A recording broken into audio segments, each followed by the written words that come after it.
Since you're not able to be as athletic as you used to be and not nearly as athletic as the younger players that you're probably surrounded by, how do you deal with that? This is when it's probably more important than ever to embrace your strengths, know them, be aware of them, and minimize your weaknesses as much as possible. Now, I know that's an obvious answer to that, but think about it like this. Think about it in terms of evolution, evolving as a basketball player, right? So now, in general, and of course there are exceptions to this, but in general, older players are not fast, they're not quick, they're not agile anymore. But just like younger players are sort of naturally that way, they have the natural quickness, the natural speed, agility, they're light on their feet, they're bouncy, they're springy. For them, the kind of opposite of that is, because they're so young, they haven't had time to build power and strength, muscularity, size. There are exceptions, but for the most part, younger players just aren't that big, strong, and powerful yet. So for us, the opposite needs to be true, right? We're older, so we're slower. But with slowness should also come the fact that we have years, 10 plus, 15 plus years of time to build muscle, strength, power, because it's faster, easier to build agility, quickness, speed, way quicker to do that than it is to build muscle strength and power. So because we have 10 plus years of age and experience on these younger players, that means, at least theoretically, we should have 10 plus years of muscle strength, power that they don't have yet.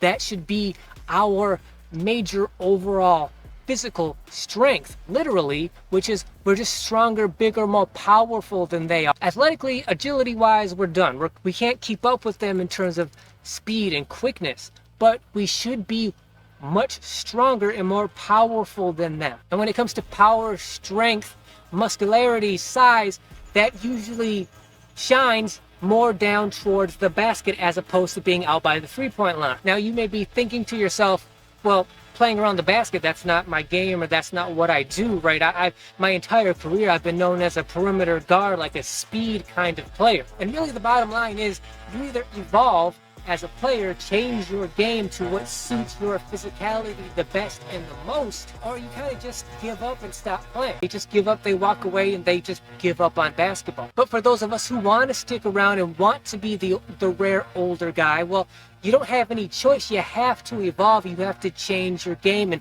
do what suits you better. And for the most part, that's going to be, well, I'm bigger, stronger than most of the young, agile players around me. That's just going to put you more towards the basket. So either you want to evolve and figure out how to play more effectively around and near the basket, or you don't, and you just get embarrassed by younger players over and over again to the point where you probably get fed up with it, frustrated, and then give up. Secondly, when we're talking about playing towards your strengths, a strength that you have that younger players don't have, can't have, is your experience. Because there's a difference between skill and experience. Even the most hardcore, serious, studied younger players who study the game relentlessly, take it very seriously, are students of the game, they may be very well skilled, but because they're so young and you have 10 plus years of experience on them, their skill cannot replace your experience. With your experience